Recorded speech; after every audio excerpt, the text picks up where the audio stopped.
దేవునికి స్తోత్రం. మన ప్రభువును రక్షకుడైన యేసయ్య నామములో మీ అందరికీ నా హృదయపూర్వకమైన వందనాలు చెల్లిస్తూ ఉన్నాను. దేవుని కృపా వాత్సల్యత మనకు ప్రభువు నిండుగా మెండుగా తోడుగా ఉండి మనలను నడిపించాడు. ఈరోజు లవోదికయలో ఉన్నటువంటి సంఘపు దూతకు ఆయన వ్రాస్తూ ఉన్నటువంటి మాట, ఈ లవోదికయలో ఉన్నటువంటి సంఘమును గురించి ఆయన మాట్లాడేటప్పుడు అనేకమైనటువంటి విషయాలు మాట్లాడుకుంటూ వచ్చాడు. పోయిన సంవత్సరం కాక అటుపోయిన సంవత్సరం 7 రోజుల ఉపవాస ప్రార్థనలో ఒక్కొక్క రోజు ఒక్కొక్క సంఘాన్ని గురించి నేను చెప్పుకుంటూ వచ్చాను. లవోదికయ సంఘమును గురించినటువంటి మాటను మనము జ్ఞాపకం చేసుకుంటూ వచ్చాము. దేవుని బిడ్డలారా, ఈరోజు కొద్దిసేపు చిన్న మాట ఏమిటి అని మనం చూస్తున్నామంటే, ఈ లవోదికయ సంఘములో ఆయన ఎలా ప్రత్యక్షమవుతూ ఉన్నాడు. పరిశుద్ధ బైబిల్ గ్రంథములో నుండి దేవుని బిడ్డలారా, మనం వాక్యాన్ని చదివినప్పుడు ఎఫెసీ, స్ముర్నా, పెర్గము, తుయతైర, సార్దీసు, ఫిలదెల్ఫియా, లవోదికయ ఈ సంఘాలను గురించి ఆయన ఒక్కొక్క సంఘానికి ఒక్కొక్క విధముగా ప్రత్యక్షమవుతున్నట్టుగా సంఘపు దూతకు ఆయన ఈ మాటలను వ్రాయించి అప్పగించాడు.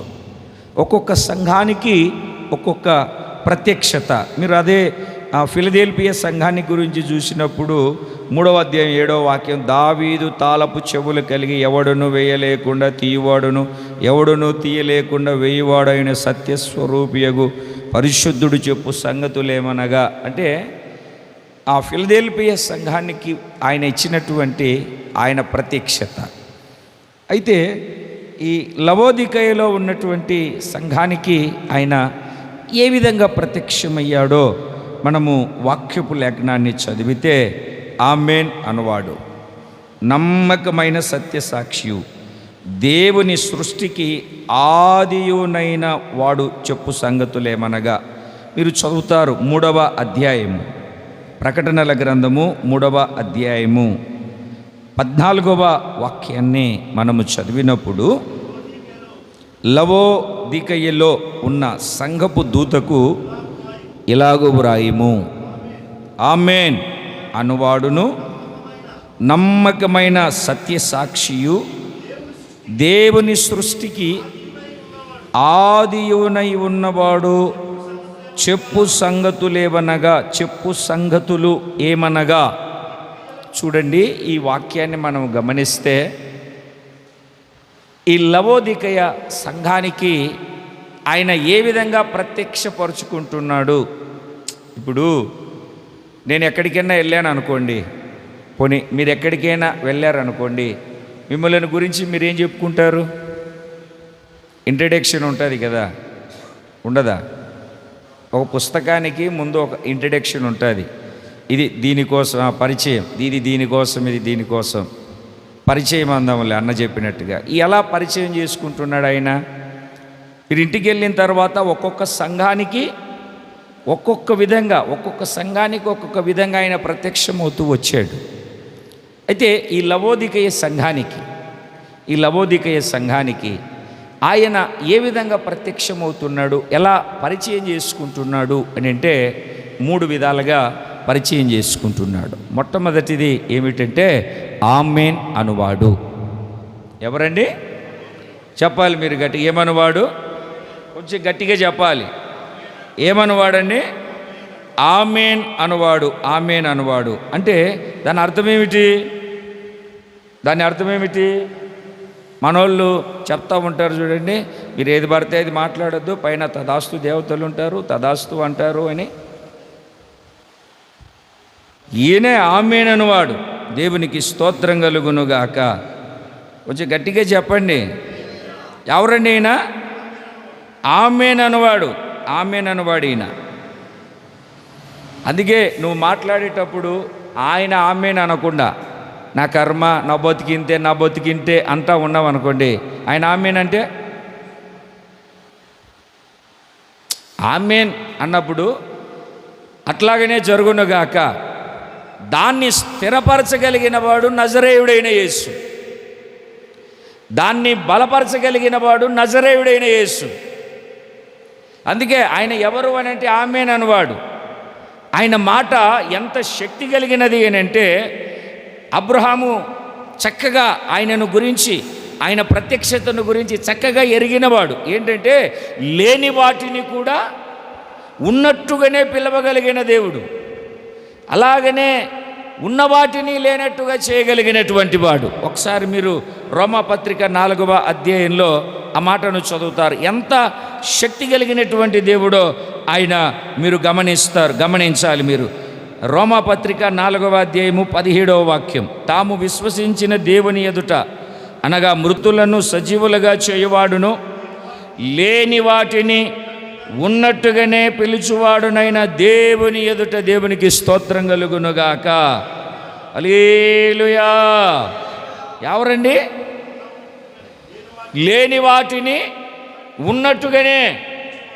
మన జీవితంలో మనం భ్రమపడుతూ ఉంటాం, ఆయన ఎవరో ఈ రాత్రి సందేశము ద్వారా నువ్వు గుర్తెరగగలిగితే దేనికి భయపడవు, దేనికి కలవరపడవు, దేనికి కలత చెందవు. ప్రభువు యొక్క ఉన్నతమైన నామానికి మహిమ కలుగునట్లుగా ఆయన కొరకు సజీవ సాక్షిగా నిలబడగలుగుతావు. ఆయన ఎవరో తెలియకపోతే సందేహం, ఆయన ఎవరో తెలియకపోతే అపార్థం, ఆయన ఎవరో తెలియకపోతే కలవరాలు, కన్నీళ్ళు, వేదనలు నీ జీవితంలో కలుగుతాయి. చక్కగా సెలవిస్తూ ఉంది దేవుని యొక్క వాక్యపు లేఖనం. లేని వాటిని కూడా ఉన్నట్టుగానే పిలిచే దేవుడు. ఎప్పుడు నీ నోట, అందుకే నీ మాట అవునంటే అవును, కాదంటే కాదు, కొద్దిగానే ఉండాలి. ఎప్పుడు పనికిమాలిన మాటలు, లేనిపోని మాటలు, ఉన్నవి లేనట్టుగా లేనివి ఉన్నట్టుగా పలకకూడదు. ఆయన ఎవరు అని అంటే ఆమేన్ అనువాడు, ఆమేన్ అనువాడు, ఆమేన్ అనువాడు. ఆయన అక్కడ ఉన్నాడు. దేవునికి స్తోత్రం కలుగునుగాక. చెప్పాలి గట్టిగా, హల్లెలూయా, హల్లెలూయా. చూడండి, మీకు ఇంకొక మాటను చూపిస్తాను. ఆమేన్ అనువాడు, ఆమేన్ అనువాడు. ఆమేన్ అంటే అవును, అట్లే జరుగునుగాక, నిశ్చయముగా జరుగునుగాక అని అర్థం. కొరింథీయులకు రాసిన 2వ పత్రిక పరిశుద్ధ బైబిల్ గ్రంథంలో నుండి అపోస్తలుడైనటువంటి పౌలు గారు కొరింథీయులకు రాసిన 2వ పత్రిక 1వ అధ్యాయము 20వ వాక్యాన్ని మీరు చదవండి. దేవుని వాగ్దానములు ఎన్ని అయినను అన్నియు క్రీస్తునందు అవునన్నట్టుగానే ఉన్నవి గనుక మన ద్వారా దేవునికి మహిమ కలుగుటకై అవి ఆయన వలన నిశ్చయములై ఉన్నవి. నిశ్చయములై ఉన్నాయి. 2 ఉంది కదా అంకె కింద చూస్తే ఆమేన్. ఏమంటే ఇక్కడ స్పష్టంగా ఎన్ని వాగ్దానాలు ఉన్నాయో అవన్నీ ఎలాగున్నాయి? అవును అన్నట్లుగానే. ఆమేన్. ఆమేన్ అంటే నిశ్చయము. మీరు పత్రికలు చదివిన, కీర్తనల గ్రంథంలో చదివిన, అక్కడక్కడ దేవుని వాక్యాన్ని చదివిన, ఒక పదము లేదా కొన్ని విషయాలు రాసిన తర్వాత కింద ఆమేన్, ఆమేన్, అట్లాగనే జరుగునుగాక. ఎందుకంటే ఆయన జరిగించువాడు, సమస్తమును కొనసాగించువాడు. అందుకే ఆయన ఈ లవోదికయ సంఘానికి, ఏ సంఘం అండి? లవోదికయ సంఘానికి తన్ను తాను పరిచయం చేసుకుంటున్నాడు, తన్ను ప్రత్యక్షమవుతూ ఉన్నాడు, తన్ను తాను తెలియజెప్పుకుంటున్నాడు. ఏమని తెలియజెప్పుకుంటున్నాడు అని అంటే ఆమేన్ అనువాడు. దేవునికి స్తోత్రం కలుగునుగాక. ఏమనేవాడండి? కొంచెం గట్టిగా చెప్పాలి మీరు. ఏమనేవాడండి ఆయన? ఆమేన్ అనువాడు. మనకు ఆమేన్ అనడం కూడా రావట్లేదు. ఆయన ఆమేన్ అనువాడు. ఆమేన్ అనువాడు మన జీవితంలో జరిగించే ఒక గొప్ప కార్యం. నీ జీవితంలో నువ్వు ఏదైతే ప్రార్థన చేస్తున్నావో, ఏదైతే చెబుతూ ఉన్నావో, అందుకే ఎవరైనా ప్రార్థన చేసేటప్పుడు మనము ఆ ప్రార్థనకు ఏకీభవించున్నట్లుగా, ఆ ప్రార్థనలో ఐక్యపరచబడినట్లుగా, ఆ ప్రార్థనలో మనము చేరునట్లుగా, ఆ ప్రార్థనను మనము కూడా తెలియజెప్పినట్లుగా, మన యొక్క ఆ ప్రార్థనతో ఏకీభవించి ఆ ప్రార్థనకు నేను కూడా ఏకీభవిస్తున్నానని తెలియజెప్పేటట్లుగా ఆ చివరిలో మనమందరము ఆమేన్ అని చెప్తాం. ఆమేన్ అని చెప్తామా? నాకేం పర్వాలేదు, నాకేం తెలియదని చెప్తామా? ఎందుకంటే ఆయన ఆమేన్ అనువాడు. ఆమేన్ అనువాడు ఏం చేస్తాడు అని అంటే, ఇప్పుడు నేను ప్రార్థన చేస్తున్నాను అనుకో, నీకు ప్రార్థన చేసేది రావట్లే, ఆ చివరిలో ఆమేన్ అని విశ్వాసంతో నీ హృదయంలో నువ్వు నమ్మకంతో గట్టిగా ఆ మాటను పలికినప్పుడు దేవుడు నీకు కూడా దాని పట్ల కార్యసిద్ధి కలగజేస్తాడు. నీకు కూడా ఆ ప్రార్థనకు ప్రతిఫలాన్ని కలగజేస్తాడు. ఏమిటండి, కొంతమంది ఎవరన్నా ప్రార్థన చేస్తూ ఉన్నారనుకోండి, ప్రార్థనలో ఏకీభవించరు, ఆమేనని కూడా చెప్పరు ఆఖరిలో. అంటే ఏకీభవించట్లేదు. ఆమేన్ అను వాని మీద నీకు విశ్వాసము లేదు. నువ్వు పలాంది కోరుకుంటున్నావు, ఆయన ఆమేన్ అంటాడు. ఆమేన్ అంటే జరుగునుగాక. ప్రభువా, నేను పలాని స్థితిలో ఉన్నాను, అయ్యా నాకు రక్షణనివ్వండి, నాకు సంపూర్ణమైన స్వస్థత దయచేయండి, మారు మనస్సును దయచేయండి, అయ్యా నా పట్ల ఈ కార్యాన్ని చేయండి అని నువ్వు అడిగి ఆమేన్ అని నువ్వు చెప్పిన వెంటనే ఆయన కూడా ఆమేన్ అన్నాడు అనుకోండి, నీ పట్ల ఉన్నతమైన కార్యాలు జరుగుతాయి. ఇప్పుడు ఆయన దగ్గర లేకపోతే లేవు అంటాడు. ఆయన దగ్గర ఏవి లేవండి. ఆయన దగ్గర లేదంటూ ఏదన్నా ఉందా? ఏదన్నా ఉందా? లేదు. అబ్బే అబ్బే అబ్బే ఈ కుదరదండి, అబ్బే మీరు అడుగుతున్నారు కానీ పొరపాటును కూడా కుదరదండి అనడానికి ఏమన్నా ఉందా? కలిగినదేది ఆయన లేకుండా కలగలేదు. క్రీస్తు మహిమలో మీ ప్రతి అక్కరను, మీ ప్రతి అవసరములను ఆయన తీరుస్తాడు. ఆయన మహిమా స్వరూపి. ప్రార్థన చేయు వారందరికీ ఆయన శ్రీమంతుడు, ఐశ్వర్యవంతుడు. ఐశ్వర్యవంతుడు. ఆయన దగ్గర లేదు, కుదరదు అనేది ఏదీ లేదు. అందుకే ఆయన ఈ లవోదికయ సంఘానికి తన్ను తాను ఎలాగ ప్రత్యక్షపరుచుకుంటున్నాడు అని అంటే ఆమేన్ అనువాడిగా. ఏమనేవాడిగా? ఆమేన్. ఆమేన్ అంటే అర్థం ఏమిటి? అలాగే జరుగునుగాక.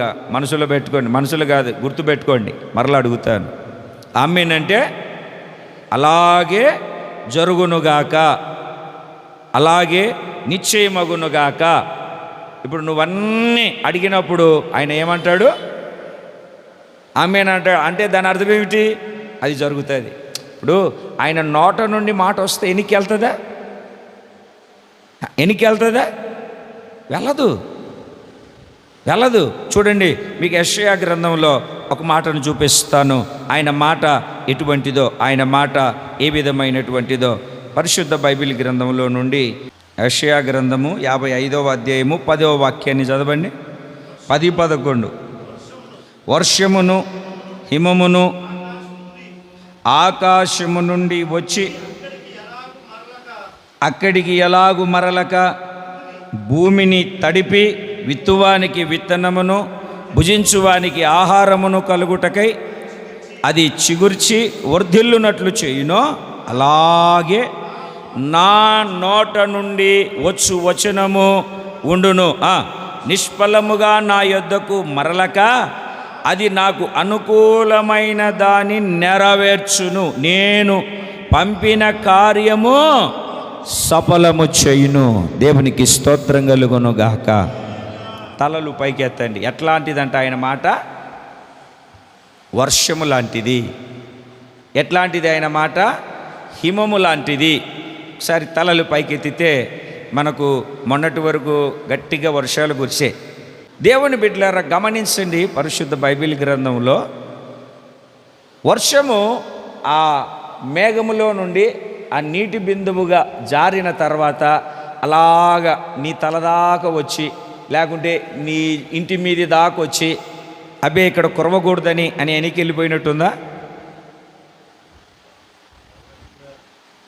చెప్పాలి మీరు. ఏం చేస్తుంది? అక్కడుండి దిగి కిందికి వచ్చి భూమి మీదకి వచ్చి, ఆ భూమి మీద ఏమిటండి, విత్తువానికి విత్తనము, భుజించువానికి ఆహారము ఇచ్చి కార్యము సఫలం చేస్తుంది. అదే వాక్యం చెప్తుంది, మరలా నిష్ఫలముగా నా యొద్దకు రాదు. వర్షము అలాగ చేస్తే మరి నా మాట ఇంకెంత స్థిరంగా ఉంటుందో ఒకసారి ఆలోచించండి. ఆయన మాట్లాడే మాట, ఆయన అనుగ్రహించిన మాట అంత శక్తి కలిగినటువంటిది. అందుకే ఆయన ఎవరు అని అంటే ఆమేన్ అన్నవాడు. ఆయన ఆమేన్ అనేంత వరకు నువ్వు ప్రార్థన చేయి. ఆయన ఆమేన్ అన్నాడా, తర్వాత ఎవరు వచ్చి ఆపినా అది ఆగదు. ఎందుకంటే మనుషుల దగ్గర, మనుషుల చెంత, మనుషుల యొద్ద మనం ఏదైనా అడిగామనుకోండి, పక్కోడు ఎవడన్నా వచ్చి ఏదన్నా మాట అడ్డేసాడు అనుకోండి, పక్కనోడు ఎవరన్నా అడ్డేసాడు అనుకోండి, ఇవ్వాల్సింది మనకి ఇవ్వడు. ఎందుకంటే ఆయన మాట మార్చడానికి మనిషి కాదు. మార్పు లేని మాట ద్వారా మహిమ కలిగినటువంటి దేవుడుగా ఆయన ప్రత్యక్షమవగలిగినటువంటి శక్తి కలిగిన దేవుడు. దేవునికి స్తోత్రం కలుగునుగాక. మాట మార్చేవాడు కాదు, మాట స్థిరపరచగలిగినటువంటి వాడు ఆయన దగ్గర సమస్తము ఉంది. ఆయన నోటి మాట చేత లేని వాటిని కూడా ఉన్నట్టుగానే పిలిచే దేవుడు. అందుకే ఆయన ఆమేన్ అనువాడుగా అక్కడ ప్రత్యక్షమయ్యాడు. దేవునికి స్తోత్రం కలుగునుగాక. ఎలా ప్రత్యక్షమయ్యాడండి? ఆమేన్ అనువాడిగా, ఆమేన్ అనువాడిగా. దేవునికి స్తోత్రం కలుగునుగాక. ఇంకొకటి ఎలాగా ఆయన ప్రత్యక్షమయ్యాడు అని అంటే, ఈ లవోదికే సంఘానికి నమ్మకమైన సత్య సాక్షి. నమ్మకమైన సాక్షి కాదండి, సత్య సాక్షి. సాక్షి మాత్రమే కాదు, సత్య సాక్షి. సత్య సాక్షి.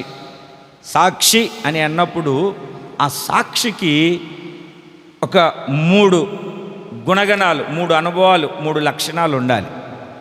మొదటిది ఏమిటి అని అంటే, కన్నులారా చూచి చెవులారా విని ఉండాలి. కన్నులారా చూచి చెవులారా విని ఉండాలి సాక్షికి ఉండవలసినటువంటి లక్షణం. చూడండి, తాను వినినది చూచినది తప్పు లేకుండా చెప్పగలగాలి. ఒకసారి మీరు తలలు పైకెత్తితే, ఇదిగో ఇలా కేసు పెట్టారు, దీనికి ఇదిగో ఈ 3 సాక్షులు అని అంటారు కదండి. ఆ వచ్చిన రోజే అది అని చెప్తే పొరపాటును కూడా దాన్ని అంగీకారంలోనికి తీసుకోరు. ఒక 10 సార్లు కానీ 20 సార్లు కానీ ఆ సాక్షిని క్షుణ్ణంగా పరిశీలిస్తాడు. ఎందుకని అన్ని వాయిదాలు వేస్తాడో తెలుసా? ఎందుకు అన్ని వాయిదాలు చేస్తాడో తెలుసా? వీడు తప్పు చెప్తున్నాడా, అబద్ధం చెప్తున్నాడా, ఏమిటండి ఇన్ని మరలా అడిగి పరీక్షించి. ఎందుకంటే ఉన్నదాన్ని ఎవరు మార్చలేదు. మార్చి చెప్పిన దాన్ని ఏ విధంగానైనా ఎన్నిసార్లైనా మార్చవచ్చు. ఉన్నది జరిగినట్టుగా ఏముంటుంది. అందుకే సాక్షికి ఉండవలసినటువంటిది తాను వినినది చూసినది ఏమిటండి, తప్పు లేకుండా చెప్పగలగాలి. తప్పు లేకుండా చెప్పగలగాలి. దేవునికి స్తోత్రం కలుగునుగాక. మూడవది, తాను చెప్పినది వినువారి మనసులో నాటుకొనున్నట్లుగా చెప్పగలగాలి. తాను చూసినది విన్నవారి మనసులో, తాను చెప్పేది వింటున్న వారి మనసులో ఎలాగ చెప్పాలి? నాటుకుంటున్నట్టుగా. మన గొల్లవాంతిప్ప సెంటర్లో మంచి హోటల్ పెట్టారు, బాగుంటుందంట. ఎట్లాగా బాగుందంట అంటే ఎవరో చెప్పింది నువ్వు విని చెప్తున్నావు.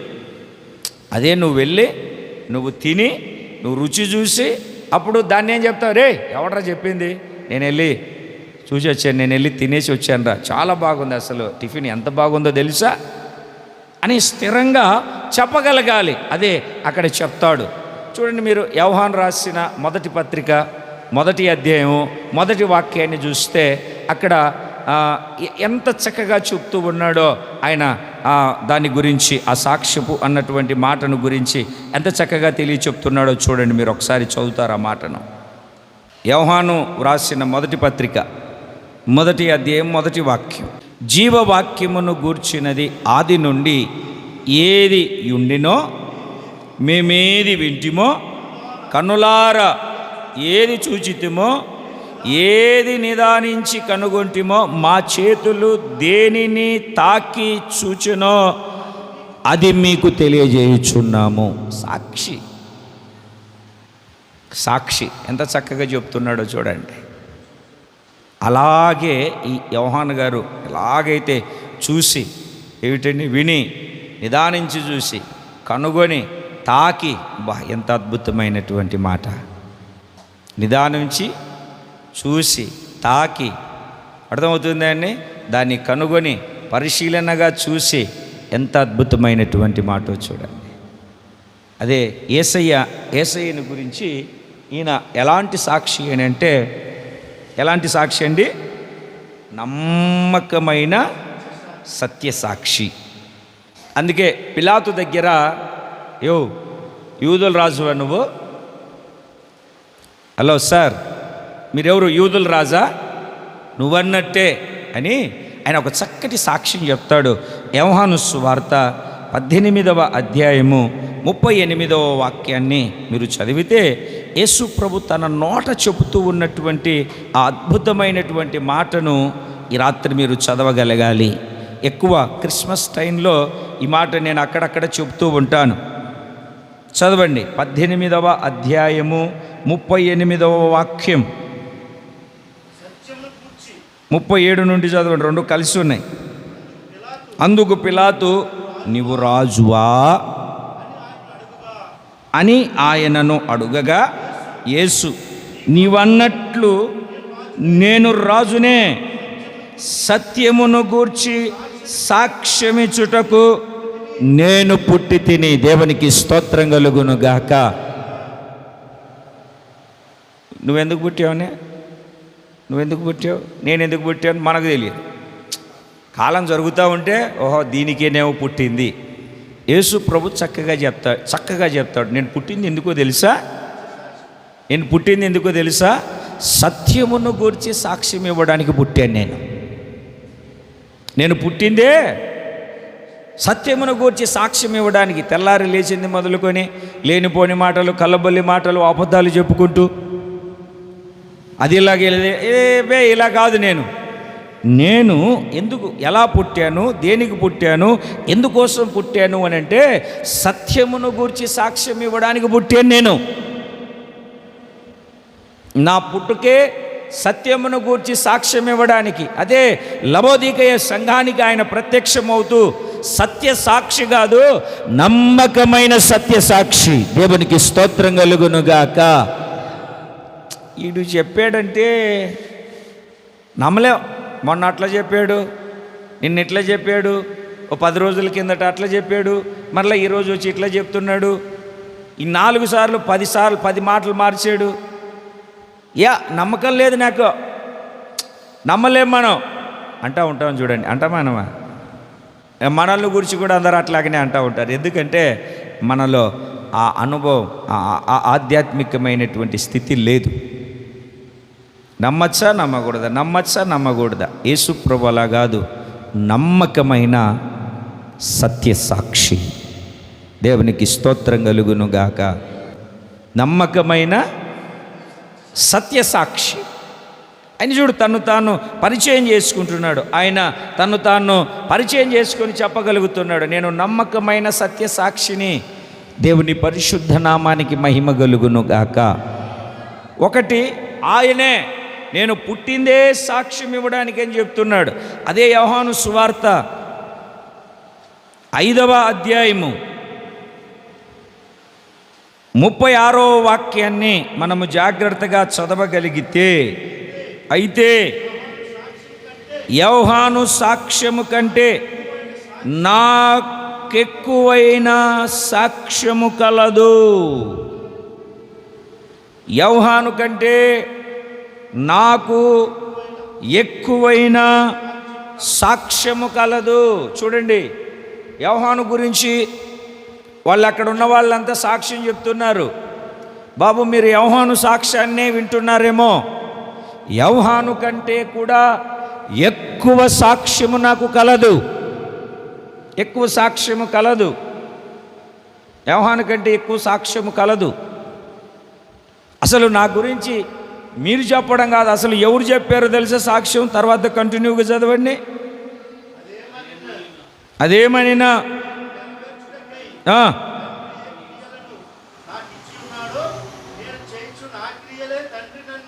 పంపి ఉన్నాడని నన్ను గూర్చి ఒకటి ఆయనే చెప్పాడు, నాకు సాక్ష్యం ఉంది అని. ఎక్కువ సాక్ష్యం ఉందని చెప్తున్నాడు. ఆయన సాక్షి, నమ్మకమైన సత్య సాక్షి అనడానికి కారణం ఏమిటి అని అంటే ఆయన క్రియలే.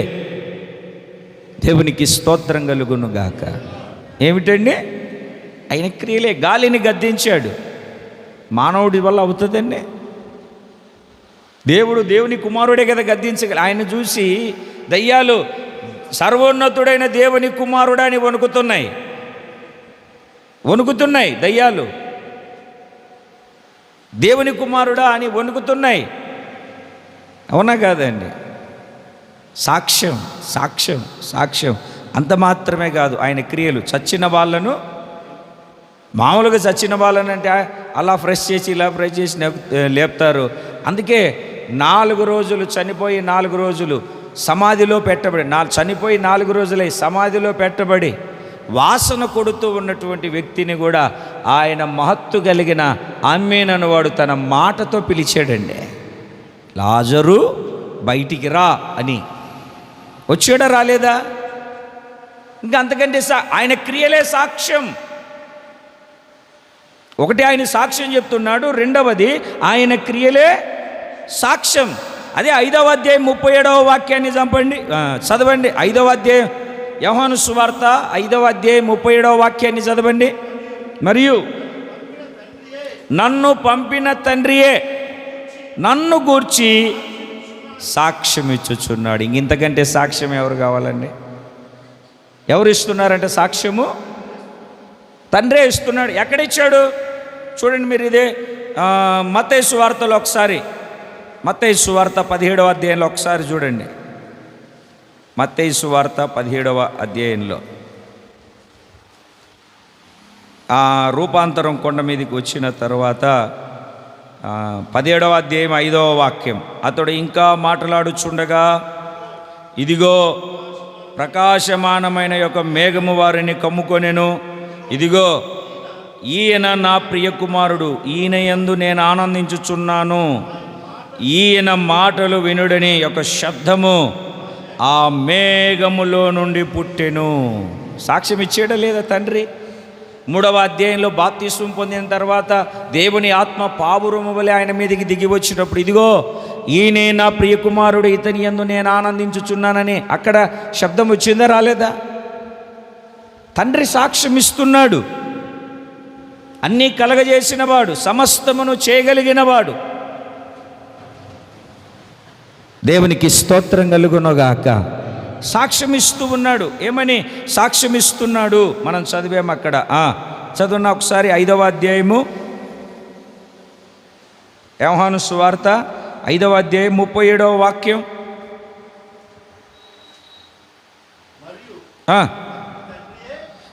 మరియు నన్ను పంపిన తండ్రియే నన్ను గూర్చి సాక్ష్యం ఇచ్చుచున్నాడు. ఎవరు సాక్ష్యం ఇచ్చేది? ఎవరు? నన్ను పంపిన తండ్రే సాక్ష్యం ఇస్తున్నాడు. దేవునికి స్తోత్రం కలుగునుగాక. మీరు ఏ కాలమందైనను ఆయన స్వరము వినలేదు, ఆయన స్వరూపము చూడలేదు. దేవునికి స్తోత్రం కలుగునుగాక. ఆయన స్వరము వినలేదు, ఆయన స్వరూపము చూడలేదు.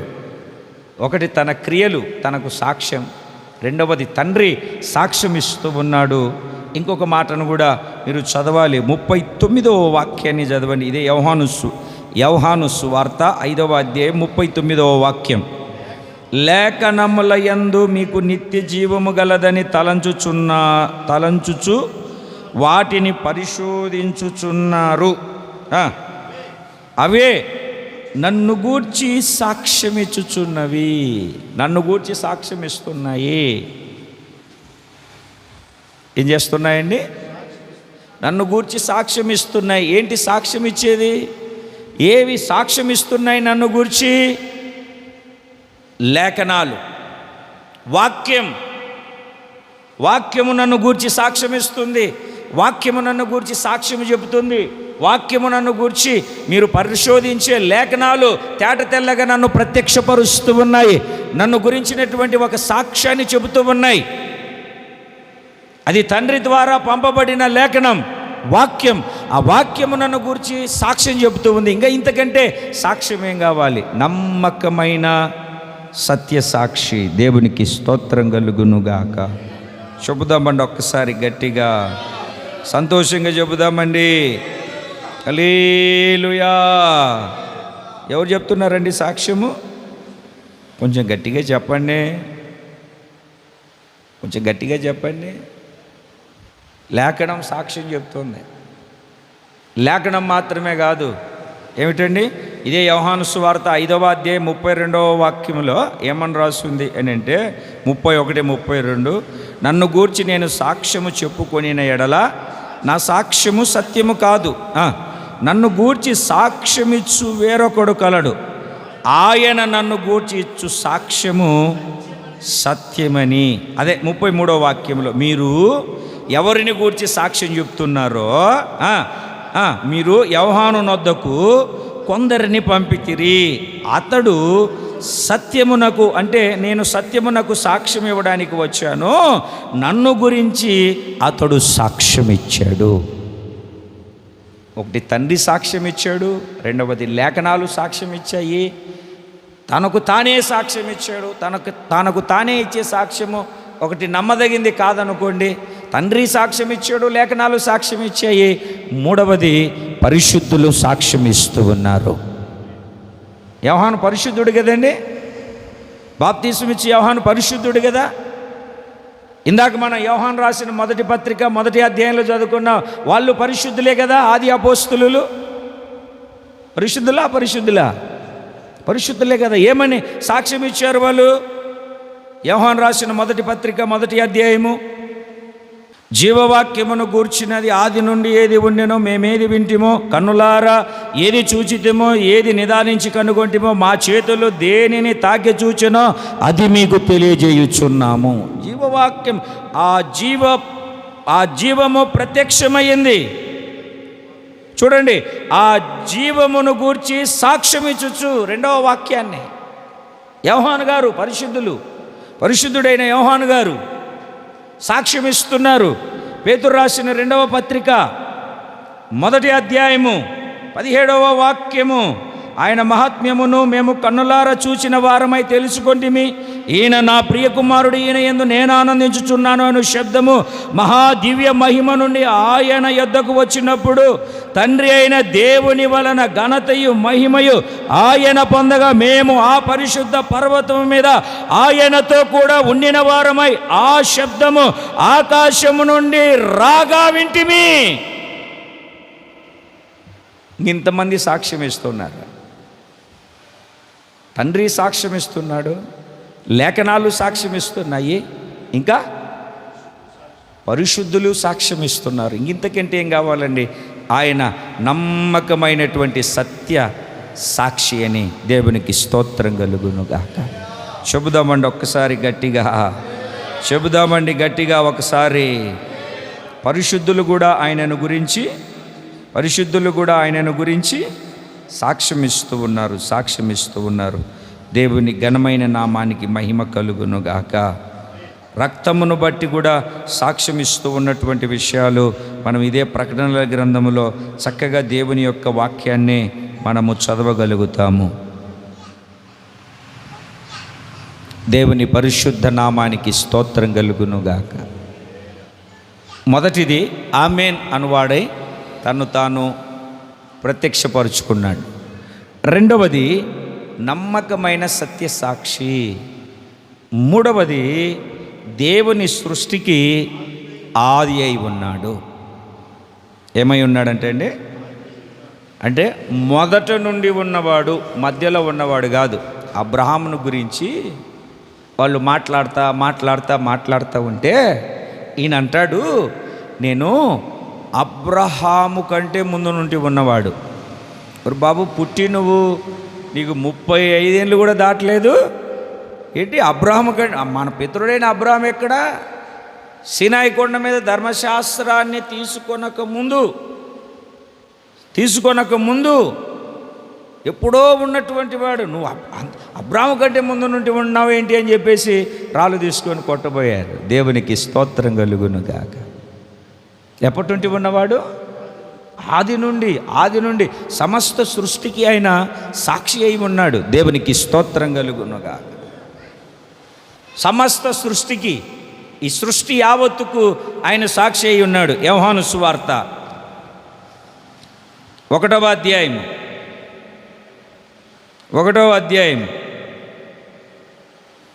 1వ వాక్యం. ఆది యందు వాక్యము ఉండెను, వాక్యము దేవుని యొద్ద ఉండెను, వాక్యమే 14వ వాక్యాన్ని, ఆ వాక్యము శరీరధారి అయి కృపాసత్య సంపూర్ణుడిగా మన మధ్యలో నివసించెను. తండ్రి వలన కలిగిన అద్వితీయ కుమారుని మహిమ వలనే మనము ఆయన మహిమను కనుగొంటిమి. దేవునికి స్తోత్రం కలుగును. యోహాను ఆయనను గూర్చి సాక్ష్యం ఇచ్చాను, నా వెనక వచ్చువాడని. దేవునికి స్తోత్రం కలుగు. ఇప్పుడు ఈయన ఎక్కడున్నాడు? ఆది యందు వాక్యము ఉండెను, వాక్యము దేవుని యొద్ద ఉండెను, వాక్యము దేవుడై ఉండెను. 2వ వాక్యములో ఆయన ఆది యందు దేవుని యొద్ద ఉండెను, సమస్తమును ఆయన మూలముగా కలిగెను, కలిగినదేదియో ఆయన లేకుండా కలుగలేదు. కలిగినదేదియో ఆయన లేకుండా కలుగలేదు. కొలస్సీలకు రాసిన పత్రిక 1వ అధ్యాయము 15-16 వాక్యాలు మీరు చదివితే, కొలస్సీలకు రాసిన పత్రిక 1వ అధ్యాయము 15-16 వాక్యాలు. ఆయన అదృశ్య దేవుని స్వరూపి అయి సర్వ సృష్టికి ఆది సంభూతుడై ఉన్నాడు.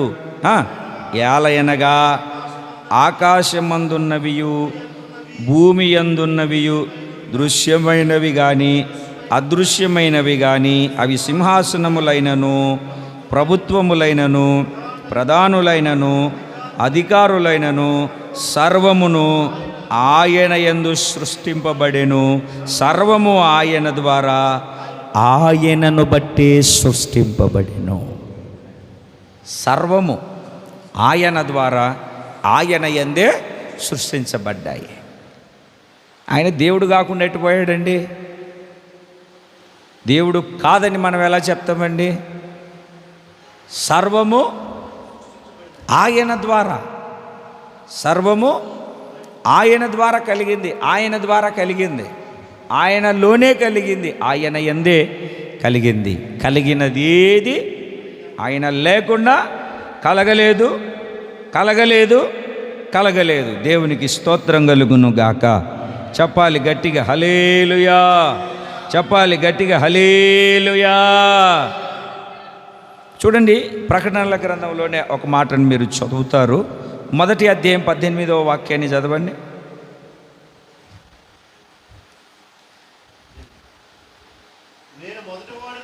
నేను మొదటివాడను కడపటివాడను, జీవించువాడను మృతుడనైతేనే కానీ ఇదిగో యుగ యుగములు సజీవుడనై ఉన్నాను. దేవునికి స్తోత్రం కలుగునుగాక.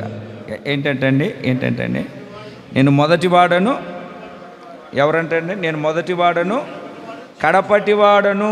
దేవునికి స్తోత్రం కలుగు. మొదటివాడను కడపటివాడను, అల్ఫా ఒమేగా. దేవునికి స్తోత్రం కలుగునుగాక. ఎవరండి ఆయన? చెప్పండి నోరు తెరిచి. Alpha omega. దేవునికి స్తోత్రం కలుగునుగాక. 8వ వాక్యంలో ఉంది, మరి పెద్దగా ఏం వెతకనవసరంలే. Alpha omega, మొదటివాడను కడపటివాడను. ఆది అనే పదమునకు గ్రీకులో ఆర్కే అన్నారు. కొత్త నిబంధనలో అంటే క్రీస్తు అన్నిటికీ మూలము కర్త అయి ఉన్నాడని అర్థం.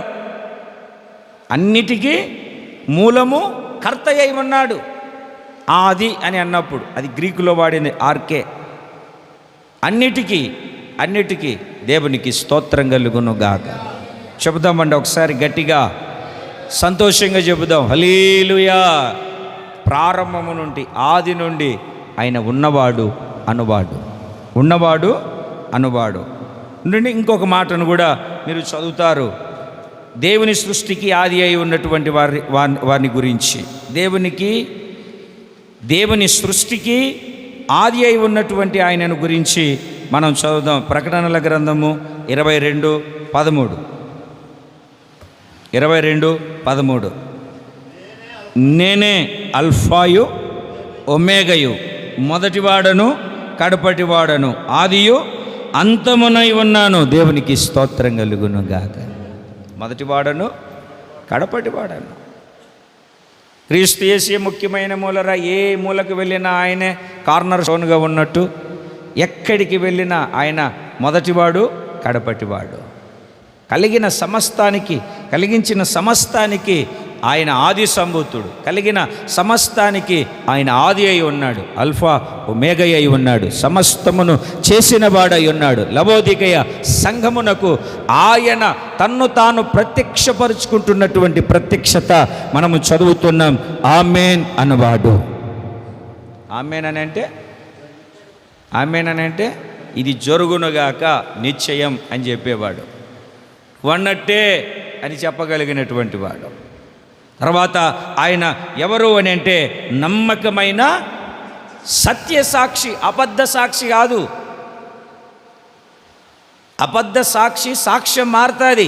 సత్యసాక్షి యొక్క సాక్ష్యం ఎప్పటికీ మారదు. నిన్న నేడు ఆయన ఏకరీతిగానే ఉన్నాడు. మార్పు లేనివాడు, సమస్తాన్ని మార్చగలిగినవాడు, లేని వాటిని ఉన్నట్టుగానే పిలవగలిగిన సత్యదేవుడు ఆయన.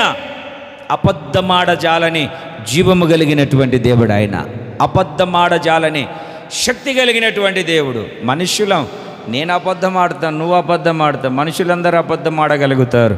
దేవుడు అబద్ధమాడడు. ఎందుకంటే అబద్ధము ఆడవలసిన అవసరము లేదాయనకు. ఆయనను వెంబడిస్తున్నటువంటి మానవుల్నే అబద్ధం ఆడద్దని చెప్పిన వాడు ఆయన అబద్ధం ఆడతాడా? దేవునికి స్తోత్రం కలుగును.